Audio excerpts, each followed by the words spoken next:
దేవుని వాక్యము 62వ కీర్తన మన కొరకు 1 నుంచి 6 వచనాలు దేవుడు సిద్ధం చేసి ఉంచాడు. మరి దావీదు అనేక శ్రమలలో ఉన్నప్పుడు నేను ఆయన్నే నమ్ముకుంటున్నాను, ఆయనే నాకు ఆశ్రయదుర్గము, ఆయనే నా కోట, నేను కదల్చబడను. దేవుడు మనకు కాపుదలగా ఉన్నంత వరకు మనం ఎట్టి పరిస్థితుల్లోనూ కదల్చబడను. దేవుని స్తోత్రం. మన అంతం కోరుకున్న వారు మన చుట్టూ ఎంతమంది ఉన్నారు, దేవుడు మాత్రం మనల్ని పైకి లేపే తీరుతాడు. దేవుని స్తోత్రం. ఎందుకనంటే ఆయన ఆశీర్వదించితే ఎన్నటికీ ఆశీర్వదింపబడే ఉండును అని చెప్పి 1వ దినవృత్తాంతాల గ్రంథము మరి 20వ అధ్యాయం చివరన అనుకుంటా మరి దేవుడు రాసి ఉంచాడు. దేవుని స్తోత్రం. మరి ఆయన యొక్క మాటలు చాలా బలమైనవి. ఆ మాటలనే నమ్ముకుని ఉండాలి. మన చుట్టూ ఉన్న మనుషులు మనతో పాటు అంతరించిపోయేవారు. మనకంటే అధికమైన బలం వారికి లేదు. మరి వారు అద్భుతాలు సృష్టించేవారు కాదు. కాబట్టి మనము మనుషుల వల్ల కలుగు ఏ శోధనకైనా ఏ శ్రమకైనా మనం ఎట్టి పరిస్థితుల్లో భయపడన అవసరం లేదు. ఎందుకంటే దీవించు వాడిని మనం కలిగి ఉన్నాం కనుక. ఎవరిని కలిగి ఉన్నాం చెప్పండి? ఆశీర్వదించు వాడిని కలిగి ఉన్నాం, దీవించు వాడిని కలిగి ఉన్నాం. మన భద్రతను, మన రక్షణను బాధ్యతగా కలిగి ఉన్న వాడిని కలిగి ఉన్నాం. దేవుని స్తోత్రం కలిగి ఉన్నాం. కాబట్టి దావీదు ఒకటే మాట అంటున్నాడు, నాకు ఎన్ని శ్రమలు వచ్చినా నేను నా ప్రాణము నెమ్మదిగా దేవుని సన్నిధిలో ఉంటాం, మౌనంగా ఉంటాం. ఆయనే నాకు రక్షణ, ఆయనే ఆశ్రయం, నేను అంతగా కదల్చబడను అంటూ ఉన్నాడు. దేవునికి స్తోత్రం. అయితే లోకానికి తన మీద పడేవారికి ఒక ప్రశ్న అయితే వేస్తున్నాడు, ఎన్నాళ్ళు అలా ఒకరి మీద ఒకరు ఎన్నాళ్ళు అలాగా అని లోకానికి ఒక ప్రశ్న అయితే వేస్తున్నాడు. ఎన్నాళ్ళు మీరు అలా ఒకరి మీద ఒకరు అంటున్నాడు. కాబట్టి దేవుడే మన పక్షంగా ఉంటే మనకు విరోధి ఎవరు లేరు. సామెతల గ్రంథము 21వ అధ్యాయం 23వ వచనం చూడండి. 23వ వచనం, మనం ఒకరి మీద ఒకరు చెడు ప్రచారం చేసుకునే వారిగా ఉండద్దు. దావీదు ఆ విషయంలో చాలా నలిగిపోయాడు. కాబట్టి ఒకరి మీద ఒకరు ఎన్నాళ్ళు అని ప్రశ్నిస్తున్నాడు. ఈరోజు దేవుడు కూడా మనల్ని ప్రశ్నిస్తున్నాడు. మనలో అలాంటి అలవాటు ఉండడానికి వీల్లేదు. ఉంటే కనుక మనం మానుకుందాం. లేదా మన పైన ఎవరైనా ఆ విధంగా ఉంటే కనుక భయపడద్దు, దేవుడే ఆశ్రయిస్తాను. దేవుని స్తోత్రం.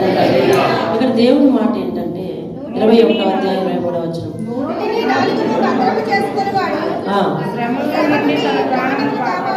నోటికి నాలుకకు శ్రమకి ప్రాణానికి సంబంధం ఏంటి చూసావా? దేవుని వాక్యం అందుకే మన ప్రవర్తనను, మన బుద్ధిని, మన ఆలోచనను సరిచేసేదని అంటారు. సామెతలు, కీర్తనలు జీవవాక్యాలు. వాటిని పాటించేవాడు జీవ మార్గంలో నడుస్తాడు.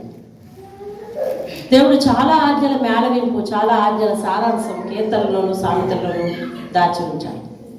జ్ఞానయుక్తమైన మాటలు, వాటిని ఖచ్చితంగా ఆచరించి తీరాలి. దేవుని మాటలు నోటిని నాలుకను భద్రం చేసుకునేవాడు. నోటిని నాలుకను భద్రం చేసుకునేవాడు శ్రమల నుండి తన ప్రాణమును. దేవుని స్తోత్రం. సొంత కంచె చూసావా? మన నోట్లో ఉందన్నమాట సొంత కంచె. మన నోట్లో ఉంది సొంత కంచె. మర్చిపోవద్దు మానవులమైన మనము. మన నాలుకను ఆయన స్తుతికి ఉపయోగిద్దాం, ఆయన ప్రచురించడానికి ఉపయోగిద్దాం. కొన్ని ఒక మనిషి మీద చేసే ప్రచారమే దేవుని కొరకు చేద్దాం. హల్లెలూయా. దేవుని కొరకు చేద్దాం. ఇక నుంచి అటువంటి విధానాలకు వద్దాం. మాటను బట్టి మనందరం సరి అవ్వాలి. దేవుని మాట ఖచ్చితంగా మనలో పని చేయాలి. రాత్రి ఆత్మీయ అభివృద్ధి కూడికకు వచ్చిన వాళ్ళందరికీ దేవుని పేరిట శుభవందనాలు. రాలేని వారికి నిండు హృదయపూర్వకమైన వందనాలు. మీరు ఎందుకు రాలేదని నేను ఏనాడు అడగను, ఇక అడగకూడదని కూడా అనుకుంటున్నాను. కానీ దేవుడు అడగమంటే మళ్ళీ సిగ్గు లేకుండా అడగాల్సిందే, తప్పదు. అర్థమైందా? ఆయన నా బాధ్యత నా మీద పెట్టాడు. కాబట్టి నీ సదుపాయం కుదరలేదా, రావకపోవడానికి వీలు కుదరలేదా, అనారోగ్యమా, ఆటంకమా, ప్రయాణమా, అలసట, ఏదేమైనా వచ్చి ఉంటే బాగుంటుంది. అంతే. నేను అదే చెప్తాను ఎవరికైనా, చెయ్యకపో, తర్వాత నీ ఇష్టం, కానీ చేసి ఉంటే బాగుంటుంది అంతే. ఆ చేసి చూస్తే ఏంటో తెలుస్తుంది. మాట వినటంలో ఉన్న ఆశీర్వాదం ఇంకెందులోనూ ఉండదండి. హల్లెలూయా. మాట వినటంలో ఉన్నది ఆశీర్వాదం అంతే. దేవుడు నీకు ఆయనకు మధ్యలో నన్ను ఉంచాడు కాబట్టి ఆయన మాట వినాలి. నువ్వు ఒక్కొక్కసారి నా మాట కూడా వినాలి. నేను దేవుని మాటే చెప్పాలి అంతే. వెంటనే ఆ కండిషన్ చెప్తున్నాను, నేను దేవుని మాటే చెప్పాలి. సరే, దేవుడు చెప్పిన మాట ఏంటంటే నోటిని నాలుకను భద్రం చేసేసుకో.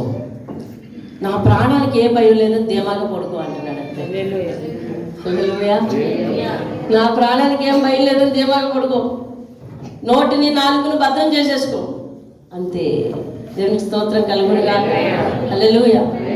ఎన్నాళ్ళండి అలాగా అని దావీదు విసుగెత్తి ఒక మాట అన్నాడే కానీ చివరికి అంటూ ఉన్నాడు.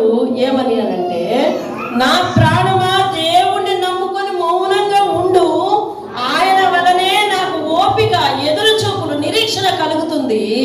నాకు ఆశ్రయదుర్గము, రక్షణ ఆధారము, నా ఎత్తైన కోట ఆయనే. ప్రాణమును భయపడకు, నేను కదిలింపబడనంతే. ఈ విశ్వాసము, ఈ ధైర్యం మనకు కావాలి. దావీదు తన నోటిని అనవసరమైన విషయాలకు ఉపయోగించలేదు కాబట్టి ప్రాణమా నీకేమవ్వదు, జాగ్రత్తగా ఉండాలి. నేను నా నోటిని, నా నాలుకను భద్రం చేసుకున్నాను కాబట్టి నా ప్రాణమా నీకేమవ్వదు అంటాను. నువ్వు మౌనం ఉండిపో అంటాను. అక్కడ దేవుని వాక్యం ఏమని చెప్పింది? నోటిని నాలుకను భద్రం చేసుకున్న వాడి ప్రాణానికి ఏ ముప్పు కలగదని చెప్పింది. హల్లెలూయా. స్తుతిద్దాం. మన గత జీవితాన్ని ఒకవేళ ఏమన్నటువంటి చిన్న చిన్న పొరపాట్లు ఉంటే క్షమించమని అడుగుదాం, ఆయన ఆశ్రయంగా చేసుకుందాం. ఒకవేళ మనం ఎవరి వల్లైనా అటువంటి మన మీద చెడు ప్రచారం చేస్తున్నాను ఒకవేళ సఫర్ అవుతూ ఉంటే కనుక ధైర్యం తెచ్చుకో. ఈరోజు లేదు నీ మీద చెడుగా ప్రచారం చేసేవారు మరి దేవుడి వారిని మార్చుకునుగా. దేవుని స్తోత్రం. హల్లెలూయా. అంతే. నువ్వు మాత్రం మౌనం ఉండు అంతే. నువ్వు మౌనంగా ఉండటం నేర్చుకో. బలము కలిగి నిలువు మోకాళ్ళు వేయగలిగితేనే నిలువు మోకాళ్ళు వేయండి, లేదంటే గనక లేచి నిలబడండి. ఇంకా రెండో ఆప్షన్ తీసుకోవద్దు అమ్మా. దేవుని సన్నిధిలో బలం కలిగి దేవుని ఆరాధించండి. నువ్వు గట్టిగా ఆరాధించు, గట్టిగా చప్పట్లు కొట్టాలి, ఎవ్వరూ నీకు చెప్పక్కర్లా. నీలో ఉన్న రక్షణ ఆనందమే, నీలో ఉన్న ఆత్మ తీవ్రతే అలాంటి పనిలోనికి నేను తోసివేయాలి. దేవునికి స్తోత్రాలు. ఒకరు చెప్పవలసి వచ్చింది అనే స్థితికి మనం ఉండకూడదు. నీ తండ్రిని ఆరాధించమని, నీ రక్షణ ఆధారమైన దేవుణ్ణి ఆరాధించమని, స్తుతించమని నీకు చెప్పేదేంటి?